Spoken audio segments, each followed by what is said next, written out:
Hey everyone, this is David and you are watching English with David. You are very good. Here, very good is not very good.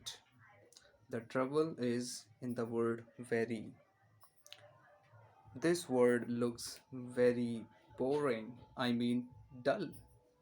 So today we are going to replace 5 words with some fancy words like very boring.